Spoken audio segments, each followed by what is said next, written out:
G'day there, it's Jim from Country Contacts. This is episode 7. I hope you're enjoying it. Enjoying them as much as we are putting them together. The numbers have been slow, but I think we'll get there because we're pretty confident in what we're doing, and I think you'll agree it's been a little bit different. There's a lot of people out there pulling frames out of boxes. You know, you can only see so many frames of bees.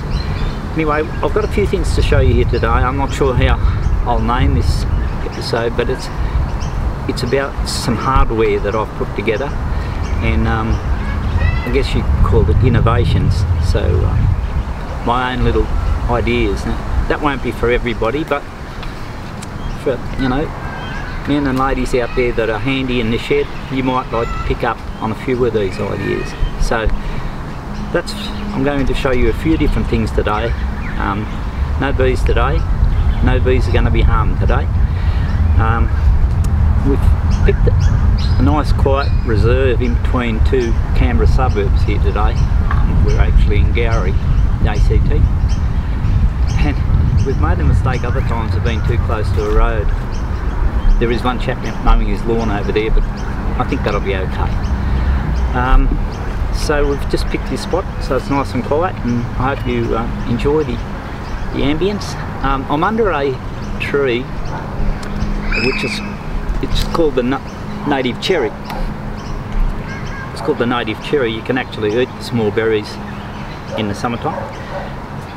Cherry bellart, its botanical name for the boffins is Exocarpus cypriciformis, and it's actually it grows in a symbiotic relationship with the eucalypts around it. It actually feeds on the roots of the eucalypts, kind of in a parasitic way, but more symbiotic than parasitic. Anyway, that's it. Wild cherry.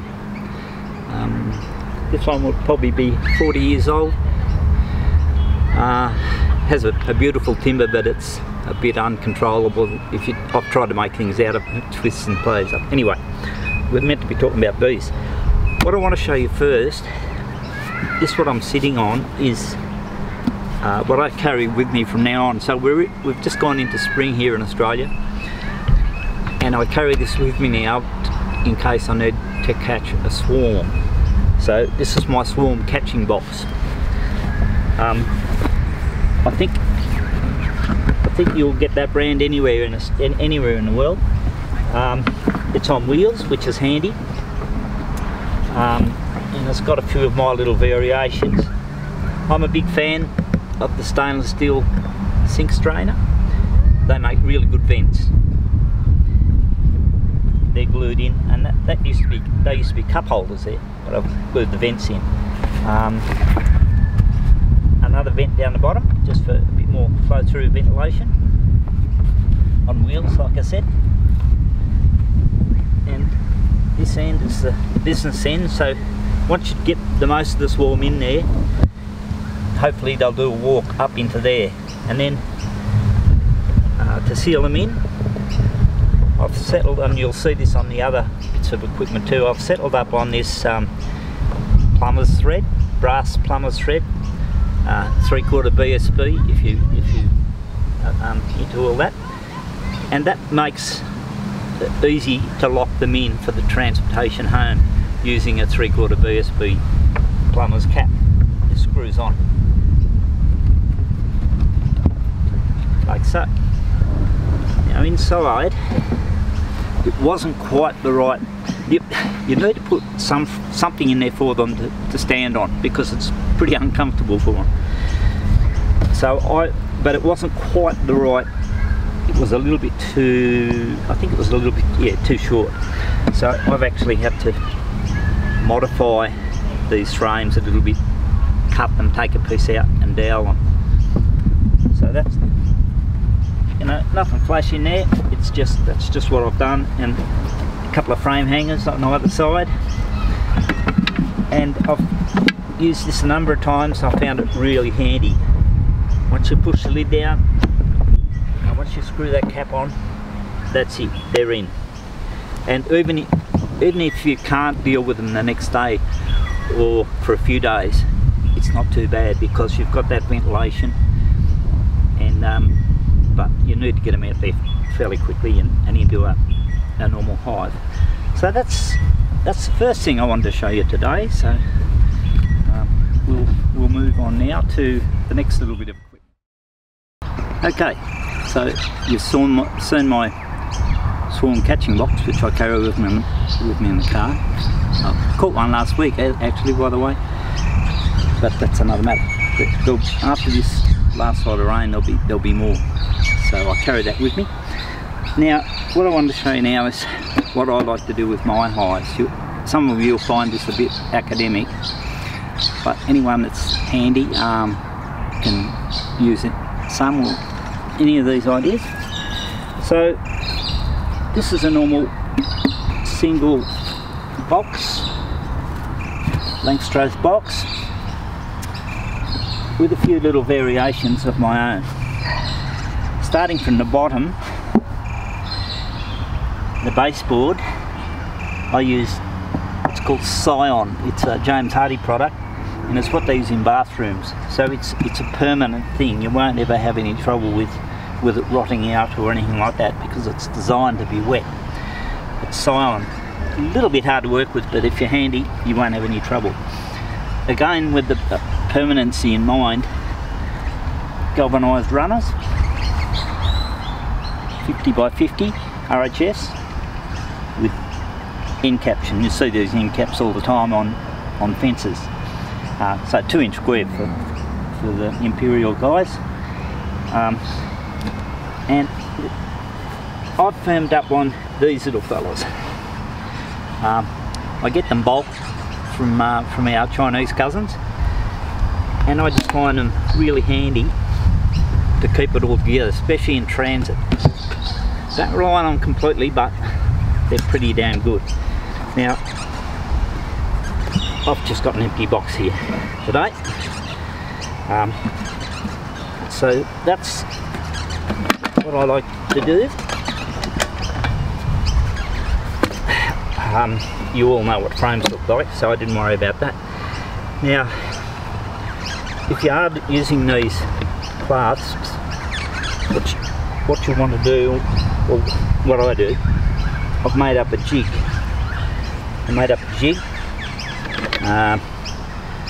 Those holes there are for this part, the 2 holes at the top are for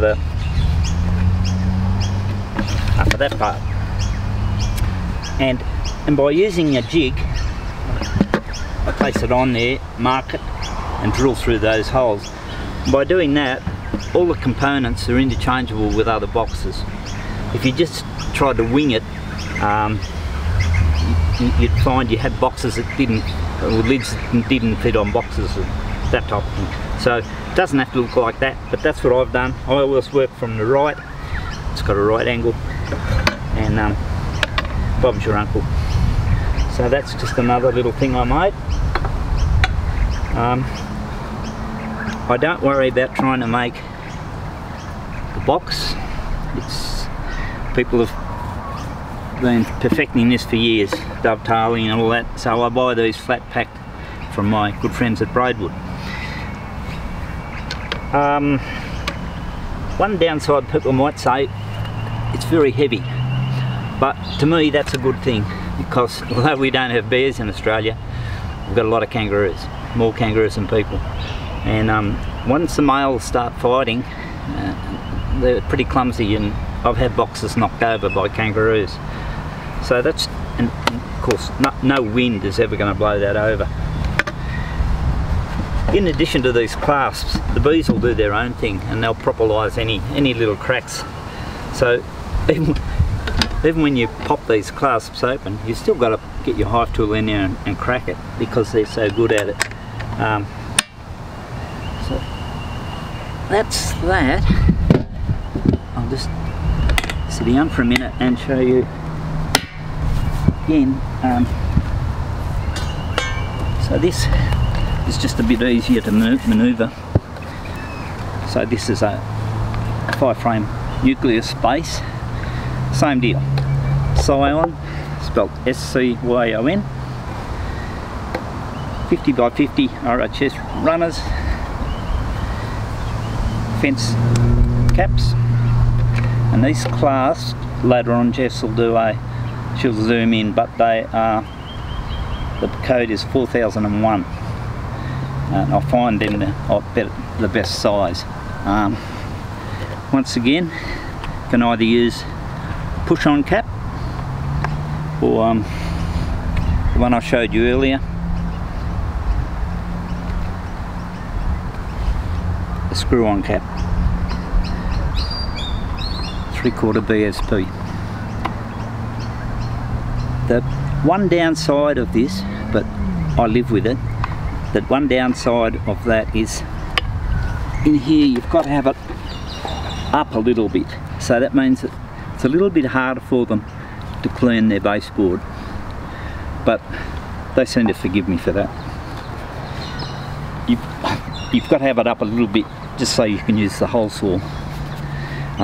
Any carpenter will understand what I'm talking about. So that's about that for those little innovations, and it's taken me a few years to sort of kind of get it right, but I sort of feel as though I have now, and more than anything I enjoy doing that. I enjoy starting from scratch. I've got my own thicknesser, that's hardwood. I make my own boards. Like I say, I don't worry about making the box, but just gluing it together and all that. My son helps me with his nail gun and so forth. We might even do an episode on that later on. What I haven't done yet, I haven't got into making lids, but I want to. I want to start making some niftier lids than this, but haven't got there yet. There's always something to do when you're a beekeeper. Alright, that's just about all I've got to say about those little innovations, and I hope you find it helpful. I've still got something special to show you. It's over here hiding behind a bush, so we'll go to that in a minute. Thank you.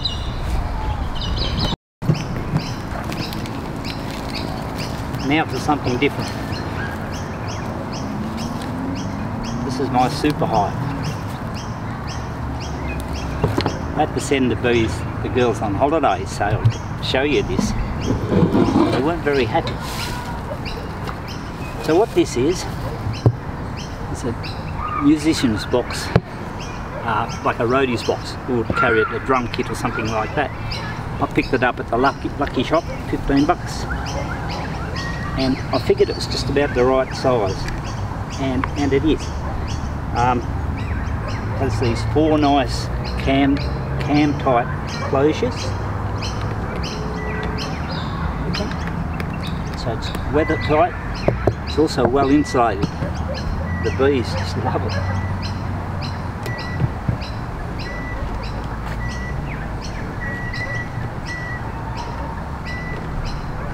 A little bit of problem with one of them here.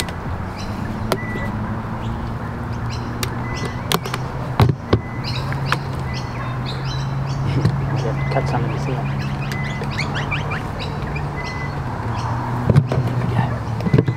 Here we go. That's the lid. And automatically it was kind of the right size. I'll tilt this forward. All I had to do was put 2 hangers in here and to support the frames. It takes 12 frames, 12 length frames. I made a false bottom and it slopes. That was something new to me. I thought, oh, that should work, and it does. It slopes out to the entrances. Once again, 3/4 BSP. In the cold weather you can actually close one off.